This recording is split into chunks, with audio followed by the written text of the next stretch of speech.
Bonsoir à tous, bienvenue dans ce nouvel épisode de l'Oxymore.com.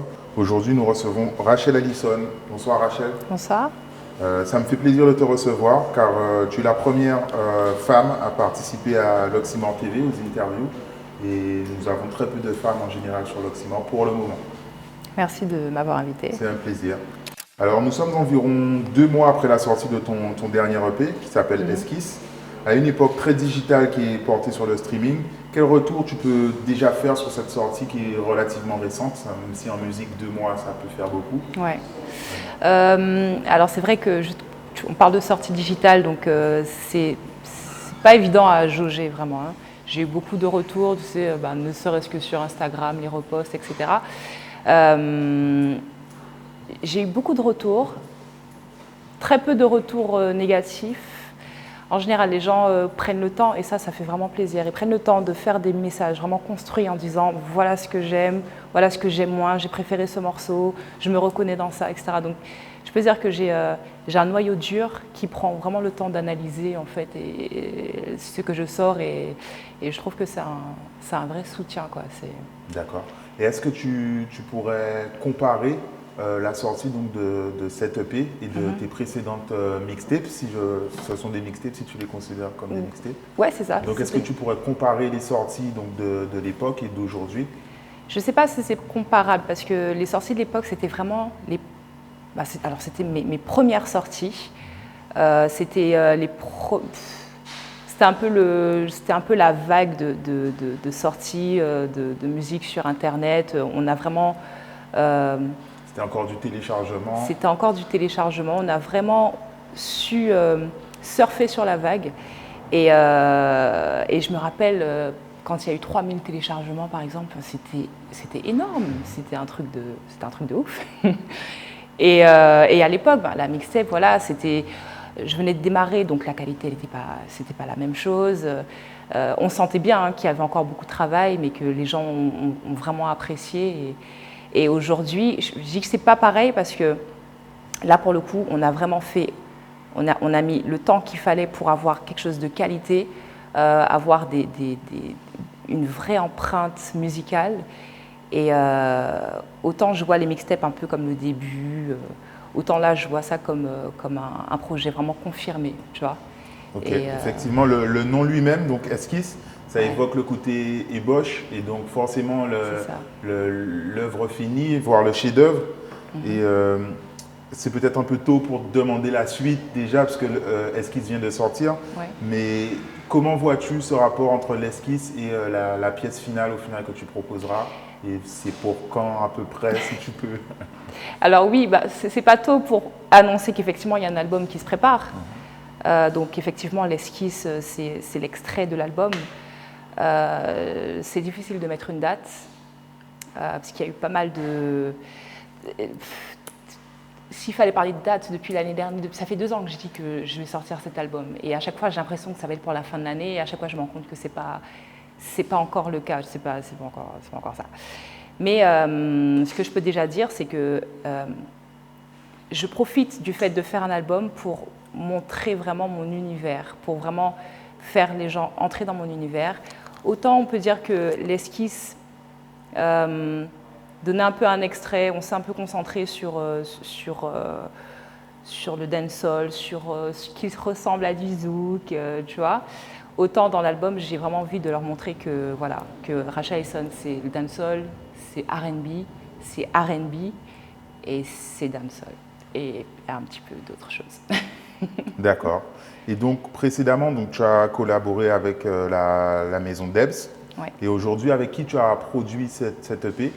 Et comment l'as-tu travaillé? Avec peut-être quelles inspirations vraiment? Donc tu as un peu répondu. Ouais. Mais comment as-tu travaillé et avec qui est produit cette EP? Alors, comme tu l'as dit, donc j'étais avec la maison Henri Debs et Fils.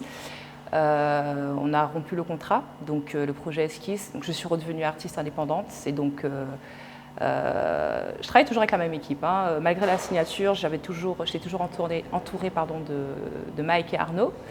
J'ai largement parlé d'eux, hein, on ne les présente plus. Donc voilà, donc on est revenu à au groupe originel. Et donc on a travaillé ce morceau ensemble. On a travaillé aussi en collaboration avec le studio HMC, donc Hakuna Music Company, donc des jeunes à Petit-Bourg, un petit crew d'artistes vraiment très compétents.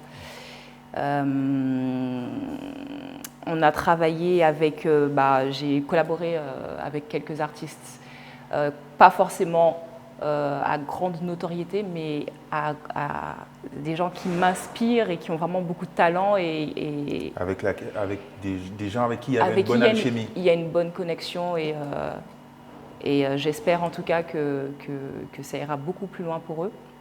Je parle notamment de Fiz avec qui je suis en featuring sur un morceau, mais qui m'a aussi produit un morceau. Voilà, je parle aussi de Alec pour My Love. Le dernier clip en date, au moment où on fait cette interview. Exactement. Et donc voilà, c'est large comme question, qu'est-ce que je peux te dire? Comment on a travaillé les différents morceaux? En général, je travaille mes morceaux avec Mike. Je sais pas, donne-moi un titre. Et je te raconte l'histoire du titre. On va parler du dernier en date, on va parler de My Love. If you want my love, si vous voulez l'amour, ou pas besoin faire love. Pas la peine que vous m'en dites bon. If you want my love, si vous voulez l'amour, ou pas besoin faire love. Ok, attends, qu'est-ce que bon moi. Alors là, pour le coup, c'est une collaboration. Donc là, c'est vraiment Alec et moi qui avons travaillé le morceau. Mike a initié le morceau, puisqu'en fait, il a trouvé l'instru. Et Alec a trouvé le flow. On était en studio, on a écrit ensemble. On a fait ça un peu tous les trois. Voilà. Et c'est vrai que pour le coup, c'est vraiment Alec qui a eu l'impulsion.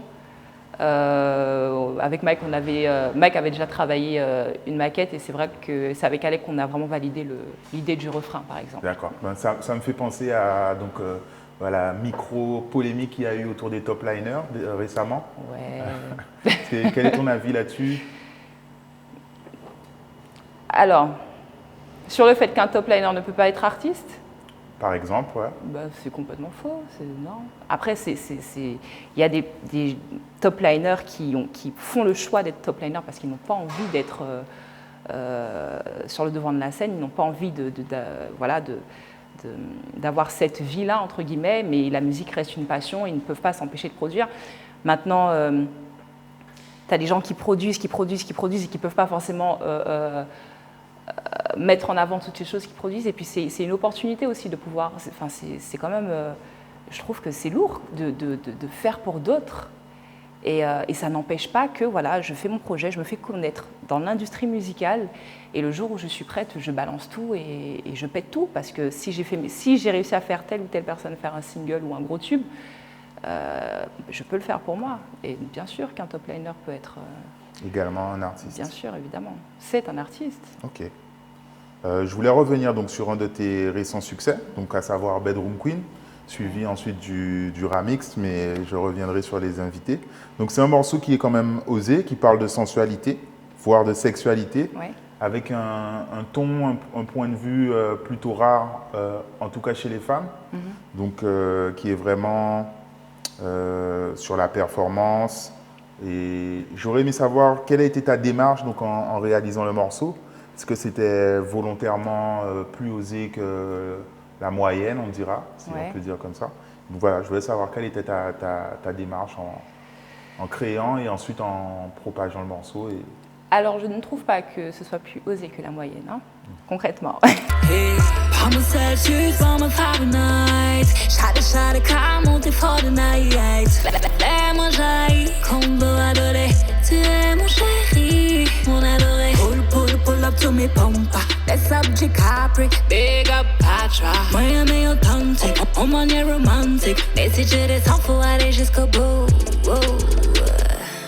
Je trouve que quand on prend cette direction-là, quand je prends cette direction, je me dis que j'ai envie de m'approprier ce sujet parce que ça fait partie de ma vie, parce que j'ai envie d'en parler, parce que parce que c'est un sujet qui est sali, entre guillemets, et que les femmes ont ce devoir de prendre la responsabilité de leur sexualité, de ne pas laisser un type de musique ou un style musical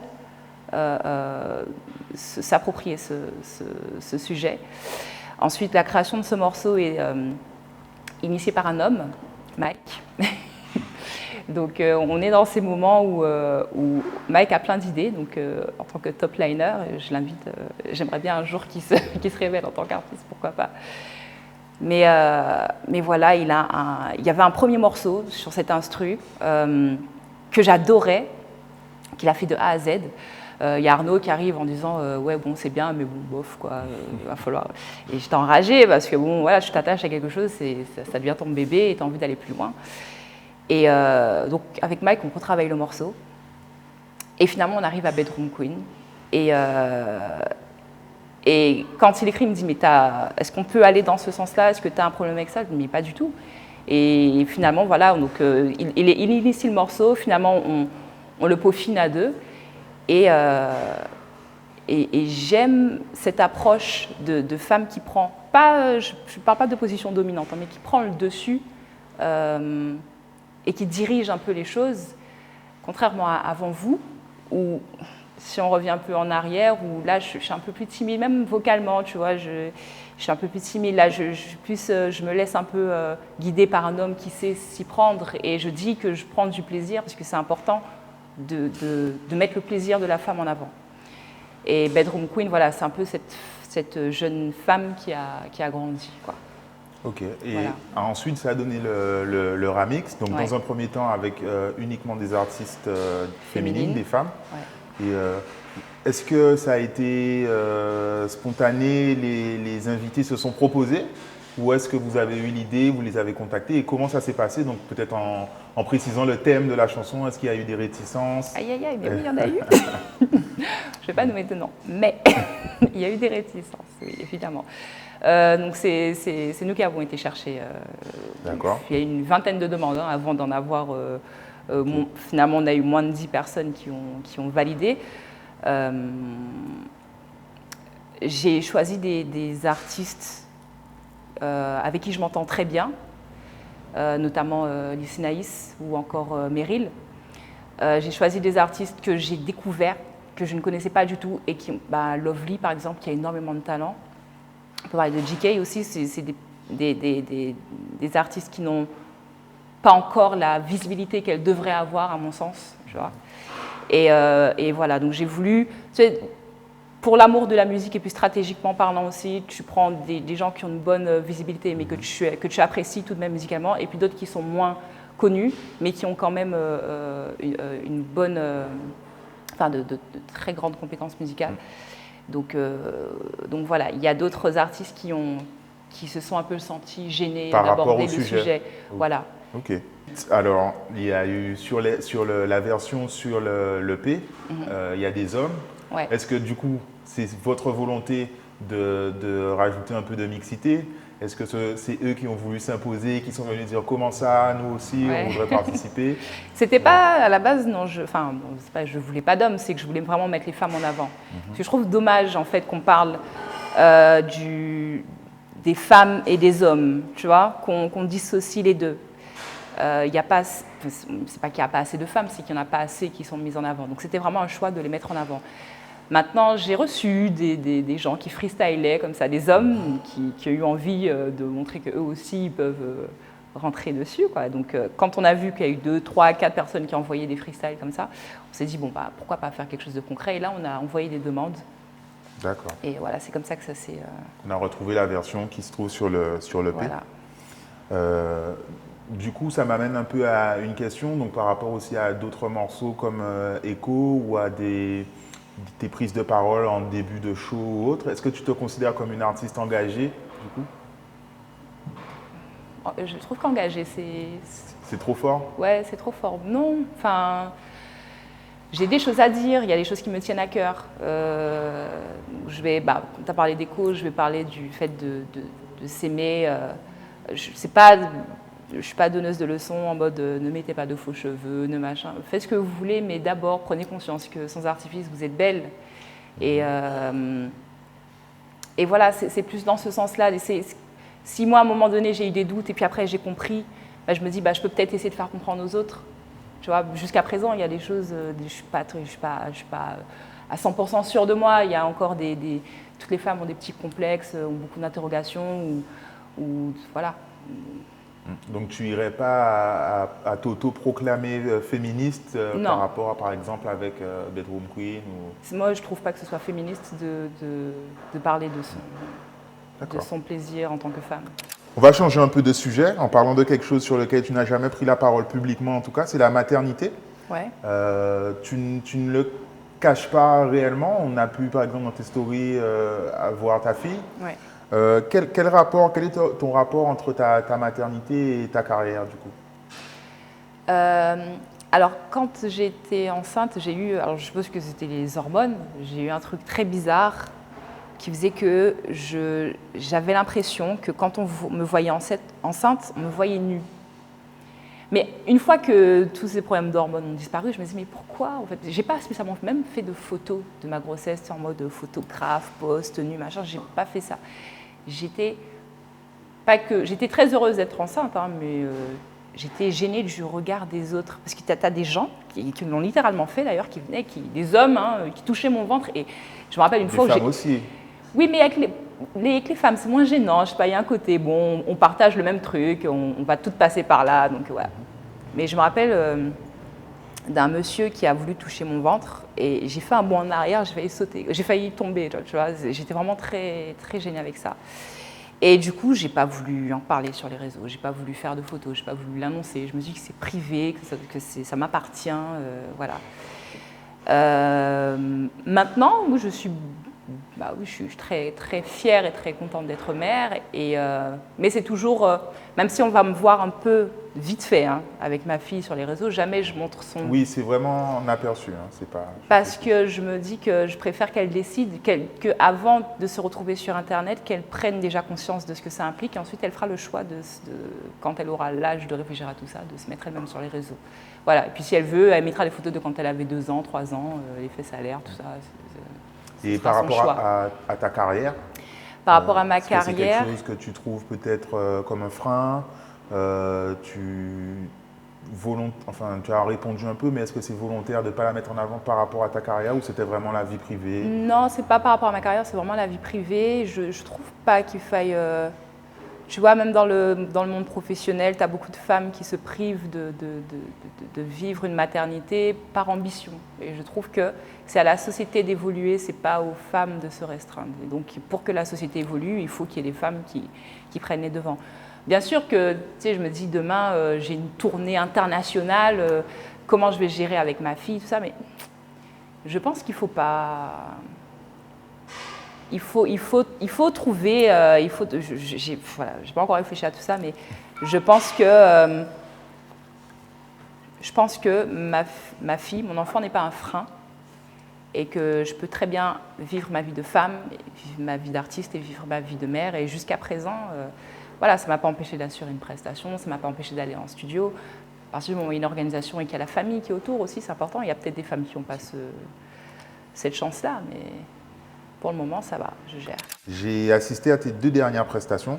Ouais. J'ai constaté que tes fans semblaient très touchés par tes morceaux, notamment ceux de La Rêveuse. Ouais. Et je voulais savoir comment tu gérais le rapport donc, entre ton œuvre, la création, et le partage et les émotions de ton public, en fait. C'est-à-dire le fait de réellement toucher les gens, est-ce que tu réalises peut-être qu'une mixtape ou un morceau fasse partie intégrante de la vie de quelqu'un? Et comment tu gérais ça? Je ne me rends pas vraiment compte. Je me rends compte seulement quand j'ai des piqûres de rappel. C'est-à-dire que à l'Intemporel, je fais un clin d'œil à une fan en particulier qui m'a touchée, mais c'est vraiment la première fois que ça arrivait. Elle était vraiment... Elle essayait de m'expliquer. Elle m'a dit la même chose de 10 façons différentes, mais c'était pour que je sois sûre, pour qu'elle soit sûre que j'ai bien compris à quel point elle écoutait mes paroles et à quel point ça avait un impact dans sa vie de tous les jours et à quel point elle me sentait sincère. Et elle me disait par exemple, bah, ça se voit que voilà, tu parles de toi, ça se voit que tu n'inventes pas, ça se voit que tu ne cherches pas à faire des morceaux juste pour marcher ou pour passer à la radio, enfin tu vois. Et c'est touchant de fou, c'est tellement touchant que ça en devient gênant, tu vois. Mais enfin, c'est pas de la gêne, genre arrête, hein, c'est genre ah ouais, à ce point, c'est pas de moi que tu parles en fait. C'est presque une responsabilité. Mais oui, mais oui. Et comme je te disais tout à l'heure, tu as des gens qui prennent le temps de m'envoyer des messages pour voilà, commenter un peu les différents morceaux que je sors, mais aussi pour me dire à quel point, par exemple, Echo, il y en a plein qui me disent mais tu vois, moi, voilà, je suis dans une école, je suis la seule noire, on me fait me sentir de telle manière, tu vois. Et c'est super touchant d'avoir des témoignages comme ça et de te dire, enfin, non, il n'y a pas de mots. Et non, on ne s'en rend pas forcément compte.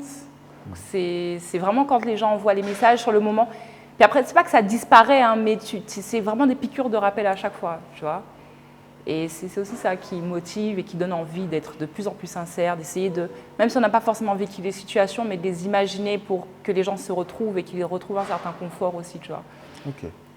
Et donc, durant ces 2 dernières prestations, tu as évoqué ta timidité. Alors, généralement, les artistes disent que c'est leur partie préférée, c'est la scène, puisque c'est le partage, c'est direct. Ouais. Et quel est ton ressenti, toi? Comment tu gères ça? Donc, peut-être ben pareil, le rapport entre la timidité de ta personnalité et le fait d'apprécier, sûrement partager et de voir ces gens avec toi. C'est un vrai sujet, hein, parce que chaque prestation est différente et la timidité, c'est ça, hein, elle est bel et bien présente. J'ai plus ou moins réussi à la surmonter, mais c'est vrai qu'en fonction, c'est toujours en fonction du public que tu as en face de toi. Et autant tu vas avoir des gens que tu reconnais, qui viennent à chaque prestation et connaissent tous les morceaux par cœur. Et je tiens à signaler aussi que le public guadeloupéen est pas évident. C'est vrai. Pour avoir fait la Martinique ou d'autres villes en France, je vais parler de la Martinique par exemple. On a qui ne te connaissent pas forcément, mais ils sont là pour s'amuser. Donc le son, voilà, va commencer à leur parler un petit peu, et puis boum, ils vont commencer à danser, à te motiver, à t'envoyer de l'énergie, tu vois. Et quand tu as ça, il n'y a plus de timidité, c'est fini. Bah, je pense que ça rejoint un peu moi ce que j'ai constaté sur, par exemple, à l'Intemporel. Ouais. C'est que je vois des gens dans le public, j'ai l'impression qu'ils prennent la musique pour eux personnellement et qu'eux, ils n'ont pas envie de lever les bras et de danser. Ouais. Et qu'ils limite, ils se renferment en écoutant la chanson et en se rappelant de ce qu'ils ont ressenti. En fait, le truc, c'est que même s'ils apprécient, ils ne sont pas forcément démonstratifs. Surtout quand tu n'es voilà, pas forcément. Voilà. Et je voulais revenir donc un peu sur l'avant esquisse. Ouais. Donc tu as eu une période d'absence. Ouais. Avant cette période, tu as sorti le morceau Caribbean, Ouais. qui est arrivé aussi après une période d'absence. Donc je voulais que tu nous dises un peu, fasses les retours donc, de ce morceau. Ouais. Comment tu as reçu cette sortie et comment le public l'a ressenti à ce moment-là? Alors, la période d'absence pré-Caribbean, donc c'était peut-être une absence sur scène ou en termes de musique, mais j'étais vraiment au charbon. J'étais enceinte aussi, mais en studio en train de travailler des morceaux. Et notamment un EP avec des producteurs canadiens, Kina Yesoke. Et à ce moment-là, je venais de signer avec le label Henri Debs et Fils. Et donc, ces morceaux qu'on a travaillés en studio, le premier titre qu'on a choisi de sortir, c'était Caribbean. Caribbean qui était une vraie expérience musicale pour moi, parce que c'est vrai que, mine de rien, le style qu'on a choisi, c'est une instru qui était faite sur mesure et tout, c'était pas forcément ce à quoi j'avais habitué mon public, donc c'était quand même un gros stress de sortir ce titre, mais on était quand même confiants. Et finalement, comme on aurait pu le prévoir, mais bon, de toute façon, il faut faire des erreurs pour ensuite se rendre compte vraiment de ce qui se passe. Évidemment, le public ne s'attendait pas à ce style-là, et donc il n'a pas forcément été accueilli comme on pensait qu'il aurait pu l'être. Donc oui, déception. Mais je ne regrette pas parce que je me suis amusée à faire tout ça. Et il y a eu 5 titres, hein, donc les 4 autres, vous ne savez même pas à quoi ça ressemble. Moi, j'en suis très fière personnellement. Et je pense que quand j'aurai plusieurs dizaines de millions de personnes qui me suivront, je pense qu'à ce moment-là, peut-être que ce sera… Tu pourras les reproposer. Je pense, avec peut-être un public plus large. Et puis, c'est vrai que quand on est validé ailleurs, eh bien, notre public même a tendance à suivre. Malheureusement, ça se passe un peu à l'envers parfois. Donc, voilà. C'était pour toi un petit problème de timing? Un problème de timing, parce que je pourrais jamais dire que le titre n'était pas bon. J'ai eu 2 excellents compositeurs. Beau clip aussi avec Chris Macari. Voilà, donc voilà, je pense que c'est un problème de timing. Et puis voilà, c'est une stratégie qu'on a revue par la suite. On est revenu avec Bedroom Queen, et là, ça a été mieux reçu. Ok. Voilà. Et ça m'amène à poser une question. Donc, les artistes peuvent souvent être confrontés à de la frustration. Alors, mon prochain morceau, je pense que ce sera un tube. Et comment gérer la déception, donc, justement, quand on est artiste? Bah, c'est pas évident, ça se gère pas. C'est en fait, tu as l'impression de gérer, et puis après, quand tu te dis, bon, bah, c'est pas grave, je vais rebondir, bah tu es en panne. Voilà, moi, j'ai eu ça à un moment où j'arrivais plus j'avais plus vraiment d'inspiration. À chaque fois que j'essayais quelque chose, je trouvais que ça ressemblait à quelque chose que j'avais déjà fait avant. Je ne savais plus vraiment ce que les gens attendaient de moi. Est-ce qu'il faut que je me base sur les morceaux qui ont fonctionné avant, donc les Tiens Bémoin, les Avant Vous? Est-ce qu'il faut que je leur ressorte ça? Mais c'est plus vraiment moi, j'ai évolué même vocalement, je sens que je peux faire mieux, même en termes de lyrics, je sens que je peux faire mieux. Donc, à un moment donné, il faut aussi qu'ils comprennent que voilà, j'évolue et j'ai envie de proposer autre chose. Et voilà. Mais comment, voilà, on n'est pas vraiment prêt à ça et il faut juste se relever après. On tombe, mais il faut se relever. Ok. Et on se relève en sortant un projet comme Esquisse. Comme Esquisse, ouais. Et donc celui-ci, tu as pu trouver ton équilibre entre l'évolution et garder quand même ta base, si on peut dire, musicale. C'est difficile d'assumer une position en fait en tant qu'artiste. On a envie de faire plein de choses. On a envie d'avoir un flow plus rapide, on a envie d'être plus sensuel, on a envie de faire passer des messages. Et à un moment donné, il faut choisir son créneau, malheureusement. Enfin, malheureusement, c'est entre guillemets. Et je me rappelle d'une conversation que j'ai avec Lys Naïs, et elle m'a dit « Mais non, mais toi, c'est la musique de chambre, Rachel, il faut que tu l'assumes. » Tu vois, et voilà, je ne veux pas non plus être juste identifiée à ça, mais c'est vrai que c'est quelque chose que j'arrive à faire. Il y a beaucoup de couples qui me témoignent certaines choses. Et je n'ai pas besoin de savoir tout ça, mais voilà. Donc j'assume, je commence à assumer tout ça. Et le prochain morceau que vous allez pousser, du coup, ce sera lequel? Vous avez déjà une idée? Oui, on a une idée, on est en plein tournage là. Une date? D'accord. Pas de date toujours? Avant l'été. Avant l'été? Ouais. D'accord, je pense qu'on a fait un tour assez complet.